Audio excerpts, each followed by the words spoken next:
Let's do that now. National Affairs Editor at the Daily Telegraph, of course, Sky News host, James Morrow, and our senior reporter from Sydney, Carolyn Marcus. I'm going to get into the Greens, but let me start, James Morrow, if I can, with you. I was very surprised last night watching that debate, and we knew a good hour before it commenced, Peter Dutton's father had been rushed to hospital.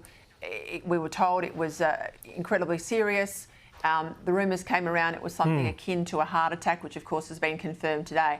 I was really surprised that the Prime Minister didn't say something in solidarity with the opposition leader at the top of the program.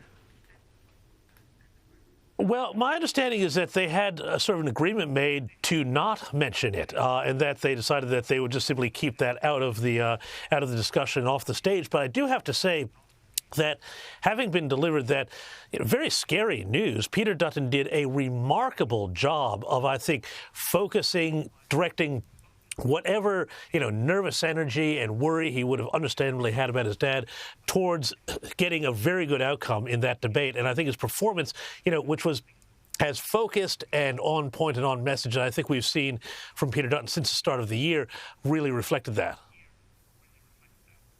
Well, let's go to the Greens. It felt like Back to the Future today, back to the Bill Shorten era of 2019 when all those policies sunk his campaign. The Greens are saying the price of doing a deal with them will be the end of the capital gains tax discount, the end of negative gearing, blanket freezes on rental property increases. Of course, that's as well as their demands to end all fossil fuels and mining. The PM got a bit tetchy when he was asked questions about the Greens and doing deals on a whole range of things. Let's have a listen. Can you rule out any changes to negative gearing and capital gains tax? Yes. How hard is it for the 50th time? And will you rule out using them as negotiating tools with the Greens in horse trading? To form a government? No, in horse trading for votes on other matters.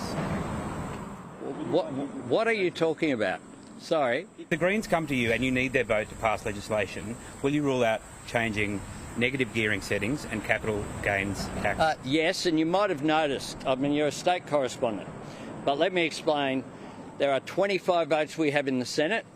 In order to get legislation through, we're in that situation, have been in that situation for this entire term. As I said, he got a pretty tetchy there. He doesn't like these questions.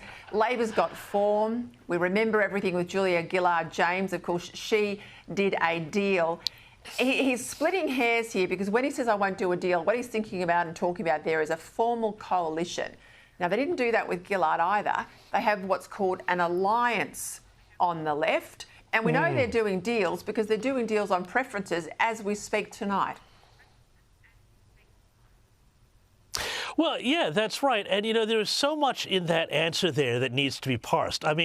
Number one, the tetchiness with which the Prime Minister dealt with that reporter. Oh, you're a state reporter, so maybe you don't know all that much. Well, gee, that's, really sort of tetchy and clever there, Prime Minister. And then, the whole thing he says about, well, hey, look, we didn't do deals in the Senate, but of course, the fact is, you don't need a majority in the Senate to hold power. You only need the majority in the House of Representatives. So for him to say, well, if we didn't do it in the Senate, we won't do it in the House is really disingenuous, because what it all comes down to here is the Greens are a radical party with a radical agenda. Labour wants to hold power, and their motto, whatever it takes.